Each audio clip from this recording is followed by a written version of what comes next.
Assalamualaikum warahmatullahi wabarakatuh. Selamat pagi anak-anak. Gimana kabarnya hari ini?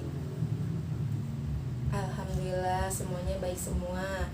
Sebelum memulai kegiatan hari ini, alangkah baiknya kita berdoa terlebih dahulu ya, menurut kepercayaan masing-masing. Berdoa dimulai. Berdoa selesai. Baik anak-anak, Ibu absen terlebih dahulu ya. Yang Ibu panggil namanya, mohon jawab hadir ya anak-anak.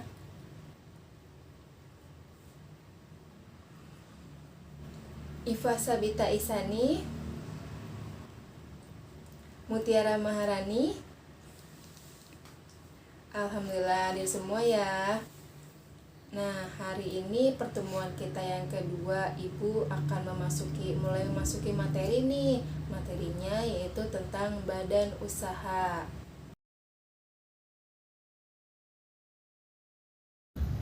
Baik, di sini Ibu akan menjelaskan tentang pengertian badan usaha. Badan usaha adalah kesatuan yuridis atau hukum dan ekonomis yang menggunakan modal dan tenaga kerja untuk mencari keuntungan. Adapun beberapa hal yang diperlukan untuk mendirikan suatu badan usaha, diantaranya produk dan jasa yang nantinya akan dijual atau diperdagangkan. Nah, selanjutnya ada pengertian perusahaan. Perusahaan adalah tempat terjadinya kegiatan produksi dan berkumpulnya semua faktor produksi barang dan jasa. Ada perusahaan yang terdaftar di pemerintah dan ada pula yang tidak terdaftar ya anak-anak. Nah, selanjutnya ada macam-macam badan usaha berdasarkan kegiatannya. Yang pertama ada ekstraktif, yaitu mengambil apa yang telah dihasilkan oleh sumber daya alam seperti pertambangan, perikanan.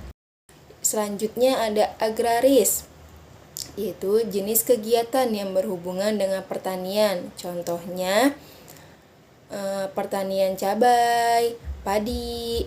Nah, yang ketiga ada industri, yaitu kegiatan mengolah bahan baku dan bahan penolong menjadi barang setengah jadi atau barang siap pakai.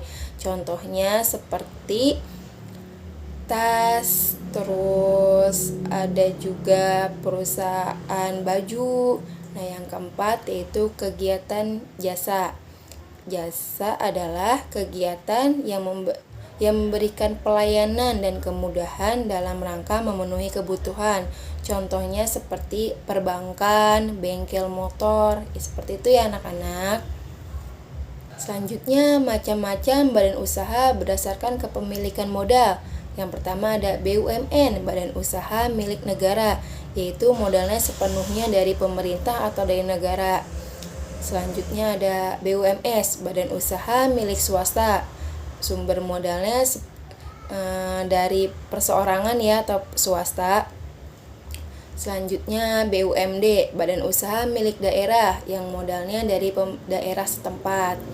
Nah, yang keempat ada badan usaha campuran yang modalnya dari pemerintah setempat dan setengahnya lagi dari swasta ya anak-anak. Selanjutnya ada bentuk badan usaha di Indonesia. Yang pertama ada koperasi. Yang kedua ada BUMN, badan usaha milik negara, yaitu ada Perjan, perusahaan jawatan, ada Persero, perusahaan perseroan, ya ada Perum, perusahaan umum. Yang ketiga ada BUMS, badan usaha milik swasta, seperti CV, perusahaan perseorangan, ada firma dan PT. Yang keempat ada fungsi badan usaha, yaitu yang pertama ada fungsi komersial, yaitu untuk mendapatkan keuntungan. Nah, di mana badan usaha itu hanya mendapatkan keuntungan saja. Yang kedua ada fungsi sosial untuk kehidupan masyarakat, di mana badan usaha itu memberikan sosial kepada masyarakat. Terus yang ketiga ada fungsi dalam perekonomian untuk membantu meningkatkan ekonomi nasional, di mana badan usaha itu membuka lapangan pekerjaan untuk daerah tersebut ya anak-anak.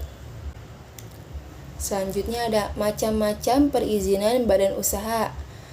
Ada situ. Situ itu surat izin tempat usaha dikeluarkan Dinas Penanaman Modal atau PTSP pelayanan terpadu satu pintu di kota atau kabupaten tempat usaha didirikan. Fungsi situ adalah sebagai bukti resmi pendirian tempat usaha dari pemerintah. Yang kedua ada SIUP, surat izin usaha perdagangan yang dikeluarkan oleh Dinas Perindustrian dan Perdagangan kota atau kabupaten setempat.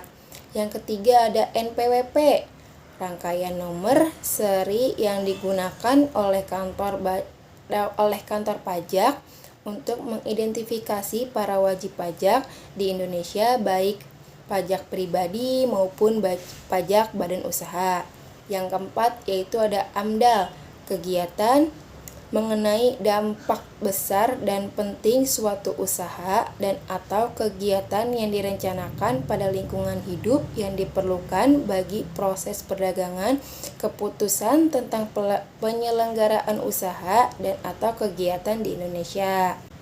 Selanjutnya ada ini nih, cara membuat situ. Syaratnya ada fotokopi akte pendirian badan usaha yang sudah dilegalisir. Yang kedua, fotokopi KTP pengurus atau pendiri badan usaha. Yang ketiga, fotokopi IMB bangunan yang ditempati untuk berusaha. Yang keempat, ada surat keterangan perjanjian kontrak atau sewa tempat usaha bila bangunan itu berstatus sewa ya. Yang kelima, fotokopi akte sertifikat kepemilikan tanah tempat usaha jika tempat usahanya itu milik sendiri ya anak-anak. Yang keempat, mengurus surat perizinan seperti surat izin dari tetangga. Itu kita harus membuat surat izin kepada tetangga samping, depan, belakang. Seperti itu ya anak-anak. Selanjutnya ada denah lokasi tempat usaha yang disahkan oleh kelurahan. Nah, selanjutnya tanda lunas pembayaran PBB tahun terakhir. Nah, di sini selanjutnya ada cara membuat SIUP. Dokumen-dokumen yang disiapkan yaitu pertama KTP Direktur Utama yang menjadi tanggung jawab perusahaan. Yang kedua, pas foto Direktur Utama berukuran 4x6 sebanyak 2 lembar. Backgroundnya background biru ya anak-anak. Yang ketiga, kartu keluarga. Dokumen ini diperlukan apabila perusahaan yang dimiliki penanggung jawab keluarga berjenis kelamin perempuan. Yang keempat, akte pendirian badan usaha. Yang kelima, surat pengesahan dari Kementerian Hukum dan HAM. Yang keenam, surat izin tempat usaha situ. Nah, yang tadi anak-anak. Selanjutnya ada NPWP perusahaan. Yang kedelapan ada neraca perusahaan. Yang kesembilan ada surat izin prinsip dan izin gangguan. Yang kesepuluh ada surat izin teknis yang dikeluarkan oleh instansi terkait. Nah, di sini ada contoh-contoh dari situ ya anak-anak. Contoh situ, contoh SIUP, dan contoh NPWP. Nah, baik, di sini ada yang bisa menyimpulkan dari materi yang Ibu berikan tadi? Kok pada diem aja? Ibu tunjuk ya. Nah, Iva coba bisa menyimpulkan dari materi yang Ibu berikan tadi.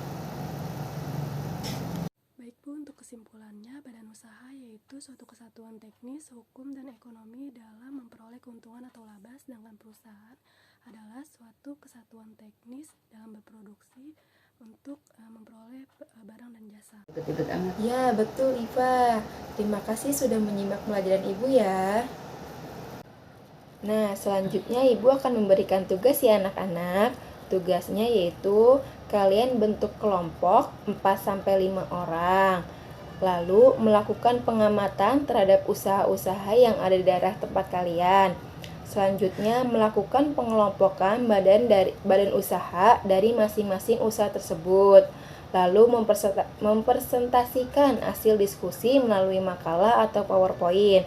Nah, tugasnya itu dikumpulkan di Google Classroom ya anak-anak. Baik, sekian materi dari Ibu hari ini. Semoga bermanfaat dan bisa dipahami oleh anak-anak semuanya.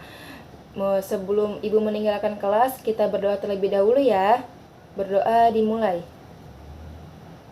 Berdoa selesai. Wassalamualaikum warahmatullahi wabarakatuh. Terima kasih anak-anak.